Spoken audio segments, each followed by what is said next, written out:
안녕하십니까. 협착증과 관절염TV의 손영훈 한의사입니다. 자, 오늘은 허리 협착증 환자분들이 뼈를 강화시키는 6가지 방법을 설명해 드리도록 하겠습니다. 자, 먼저는 허리 협착증 환자분들이 왜 뼈를 강화시켜야 되는지 설명해 드리겠습니다. 두 번째는 뼈를 실제로 강화시키는 6가지 방법을 구체적으로 설명해 드리도록 하겠습니다. 자, 여러분, 허리 협착증이 무엇이죠? 허리가 협착이 된 것이죠. 좁을 협, 좁아질 착. 허리가 좁아졌단 말입니다. 척추 내부가 왜 좁아졌을까요?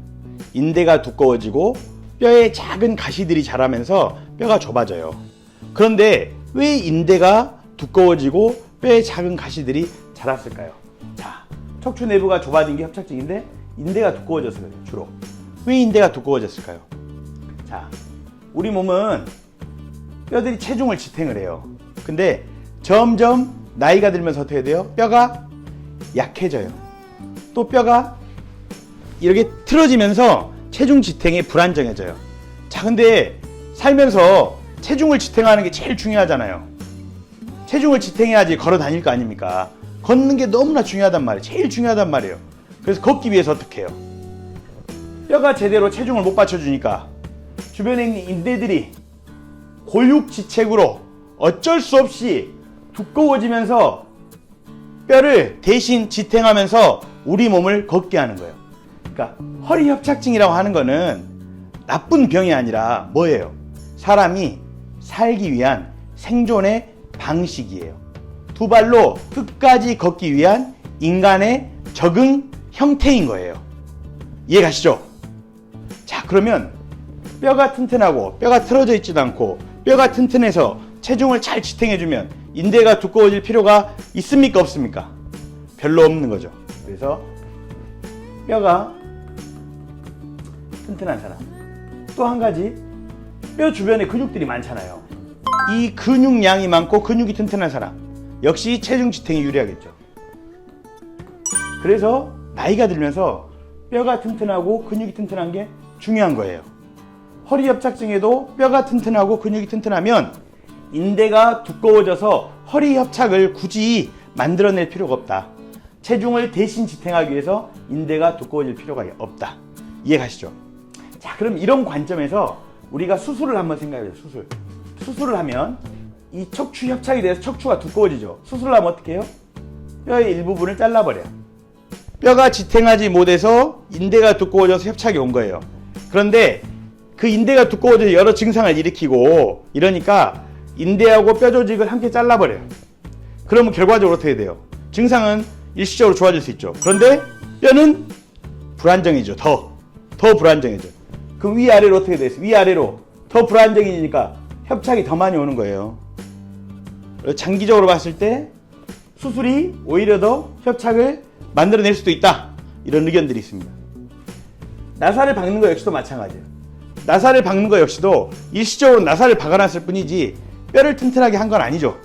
오히려 나사를 박아가지고 단단해진 것 같지만 우리 인체는 움직여야 되거든요. 그래서 어느 부분들이 고정돼서 안 움직여버리면 어때요? 위아래가 더 많이 움직이면서 위아래 협착이 만들어져요. 그래서 이러한 협착증의 관점에서 봤을 때 수술은 궁극의 대안이 아니다. 어쩔 수 없이 하는 거다. 그런데 궁극의 대안은 무엇이냐? 뼈를 튼튼하게 하고 근육을 튼튼하게 하는 거다. 오늘은 뼈를 튼튼하게 하는 방법 알아볼 거예요. 자, 그러면 우리가 환자분들께 이야기를 해요. 뼈가 튼튼해져야 됩니다. 협착증이 뼈가 튼튼하지 못하면 더 빠르게 진행될 수 있고 더 심하게 진행될 수 있습니다. 그래서 우리가 100세까지 허리 건강을 생각한다면 뼈를 튼튼하게 해야 합니다. 이렇게 이야기를 드립니다. 그럼 환자분께서 아이고 저는 골다공증 약을 먹고 있어요. 뼈를 튼튼하기 위해서. 여러분, 골다공증 약이 뼈를 튼튼하게 하는 겁니까? 골다공증 약은 무슨 약이에요? 골 밀도를 높이는 약이에요. 이게 뼈입니다. 뼈의 생각을. 뼈는 내 몸에 있는 지금 이 뼈가 10년 전의 뼈하고 똑같은 뼈일까요? 아닙니다. 뼈는 매일 만들어지고 파괴되기를 반복합니다. 만들어지는 것을 무엇이라고 하냐? 조골. 파괴되는 것을 파골이라고 그래요. 골다공증 약은 골 밀도를 높이기 위해서 뭘 억제하는 거예요? 파골 작용을 억제해요. 자, 그러면 뼈가 생성만 되고 파괴가 안 되니까 좋지 않냐 이렇게 생각할 수 있는데, 신기하게도 인체는 파골이 안 되면 조골도 안 되게 돼 있어요. 그럼 뭐예요? 뼈가 생성도 파괴도 안 되고 어때요? 계속 그 상태로 있는 거예요. 한마디로 새로 생성돼서 계속 신선한 뼈 조직으로 바뀌어야 되는데 오래된 뼈 조직이 남아 있는 거죠. 골 밀도야 파괴가 안 되니까 그대로 유지가 되겠죠. 또는 높아지겠죠. 그런데 어떻게 돼요? 오래된 뼈들로만, 나이 든 뼈들만 남아있게 돼서 결과적으로 뼈가 오히려 약화될 수 있다. 그럼 골다공증 약은 왜 먹냐? 아니, 골밀도를 이렇게 강제로라도 유지해야지. 유지 안 하면 큰일 날 사람들이 먹는 거예요. 골다공증 약은 어쩔 수 없이 골밀도를 유지하기 위해서 먹는 거지, 뼈를 강화시키기 위한 좋은 방법은 아니다. 자, 지금부터 말씀드릴 뼈를 강화시키기 위한 좋은 방법을 꼭 하셔야 합니다. 허리협착증 환자분들이라면 미래를 보고 허리를 평생 쓰기 위해서 뼈를 강화시키기 위한 좋은 방법들을 꼭 하셔야 됩니다. 잘 집중해 주십시오.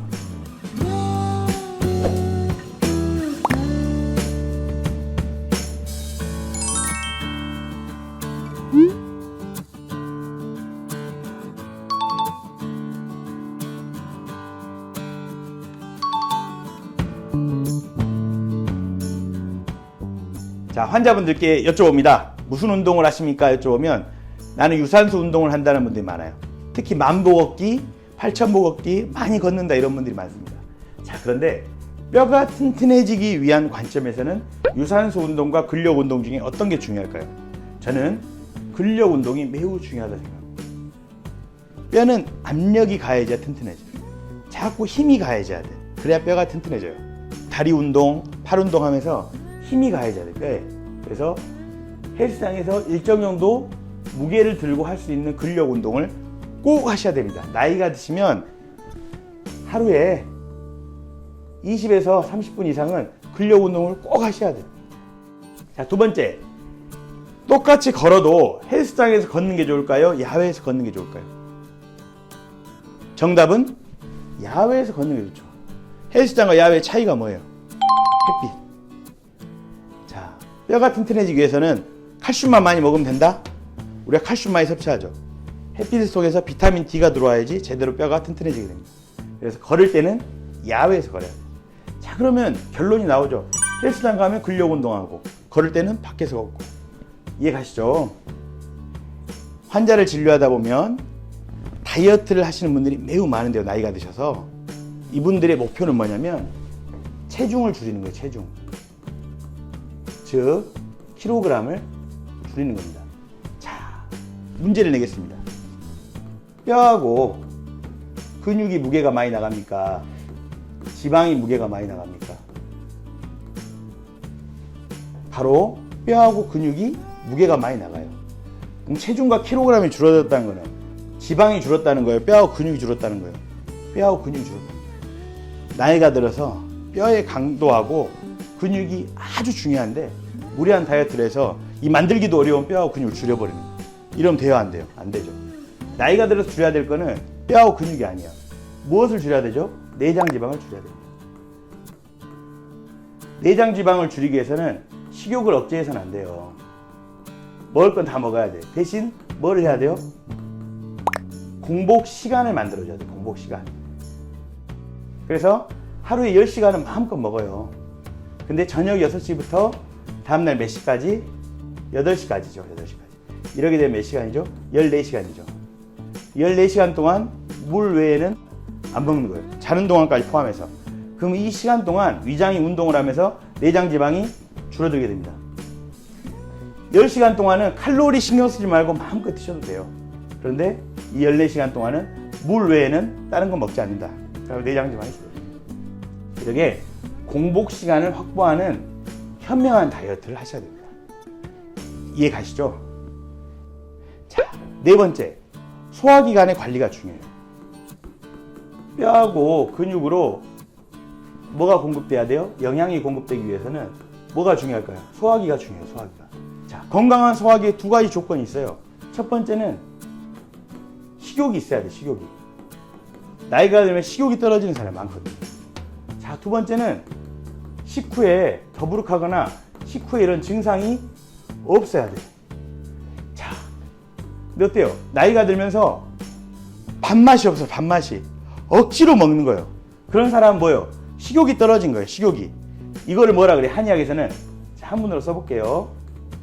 비장의 기운이 허해졌다. 즉 소화기가 기능적으로 약해진 거예요. 소화기가 기능적으로 약해지니까 어때요? 밥맛이 없어지는 거예요. 이럴 때 쓰는 처방이 있어요. 전시이공산, 화간평양탕 이런 처방이 있어요.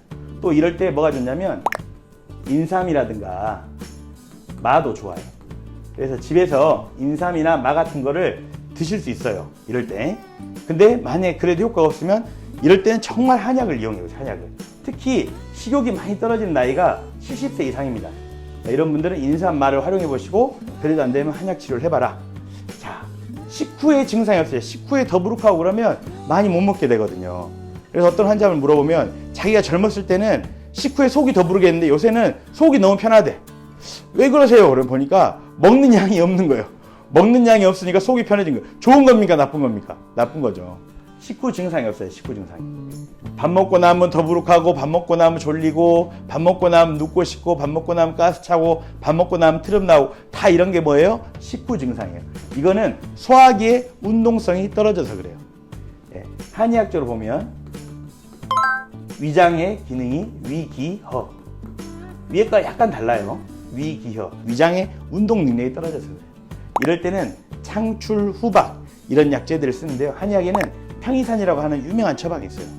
그래서 만약에 가까운 약국이나 이런 데서 한의원에서 소화제를 사도 잘 안 된다 그러면 평이산과 같은 한의학 처방을 이용해 보시길 바랍니다.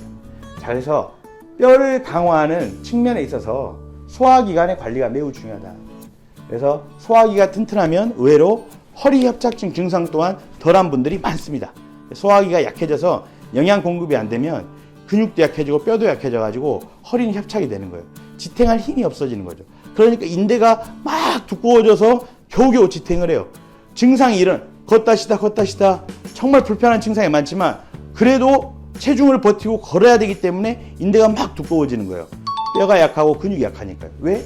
소화기가 약해서. 그래서 우리는 나이가 들면서 허리협착증 관리 측면에 있어서 소화기관의 관리가 너무너무 중요하다. 이걸 꼭 아셔야 합니다. 5번째 방법은 단전치기예요. 자, 단전이 어디 있습니까? 배꼽 아래가 단전이라고 하죠. 이 단전을 손바닥으로 툭툭 치는 거예요. 이렇게 반드시 서가지고 무릎을 약간 구부린 채로 11자로 서가지고 단전을 툭툭 치는 거예요. 이런 거를 하루에 300개에서 1000개까지 할 수 있어요. 자, 단전을 치면 어떤 효과가 있을까요? 단전을 치면 뼈에만 좋은 게 아닙니다. 단전을 치면 노화에 매우 좋습니다. 왜? 이 단전을 침으로써 온몸에 혈액순환을 시킬 수 있어요. 온몸에 혈액순환을 시킬 수 있어요. 이 단전, 바로 아랫배죠, 아랫배. 이곳은 한의학에서는 인체의 근본적인 에너지가 머문다 그랬어요. 근데 이제 곰곰이 생각해보면 이런데 신장이 있고요, 신장. 그 다음에 이 혈관들이 많고, 그래서 인체에서 혈액을 많이 쓰는 곳이 뇌 부위하고 이 아래쪽 부위예요. 근데 아래쪽 부위를 툭툭 치면서 자극을 주니까 어때요? 혈액이 이쪽으로 몰려오겠죠. 그러면 혈액이 몰려오면서 혈액순환이 되는 거예요. 단전치기는 전신적인 혈액순환에 항노화에, 노화를 줄이는 항노화에 매우 좋다.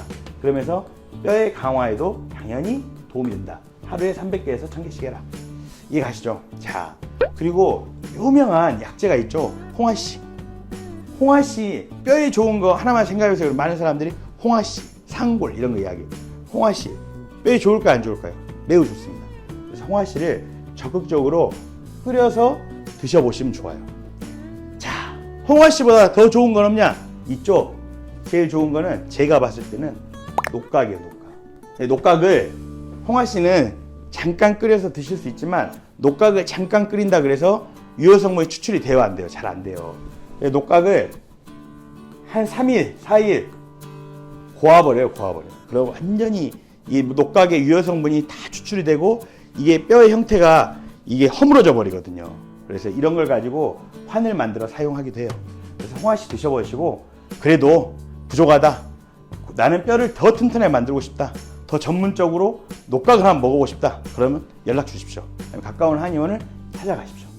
자, 오늘은 허리협착증에 있어서 뼈가 튼튼한 게 왜 중요한지 설명드렸습니다. 자, 허리협착증은 뼈가 약해지기 때문에 어쩔 수 없이 인대가 두꺼워지면서 생존 전략으로 만들어진 게 허리협착증입니다. 그런 측면에서 봤을 때 뼈를 계속해서 강화시키기 위한 노력을 해 나간다면 인대가 두꺼워질 필요도 없고 허리가 협착될 필요도 없는 겁니다. 그래서 허리협착증을 보다 근본적으로 치료하기 위해서는 뼈를 강화하기 위한 노력을 꼭 해야 합니다. 하지만 기존의 수술이나 골다공증 치료제 등은 뼈의 강화 측면에서 봤을 때는 조금은 아쉬운 부분이 있습니다. 그래서 뼈를 적극적으로 강화하기 위한 6가지 방법을 오늘 소개해 드렸는데요. 이 6가지 방법을 잘 실천하시면서 뼈를 강화시키고 허리협착증에서 고통에서 벗어나고 건강한 삶을 살아가시길 바라겠습니다. 감사합니다.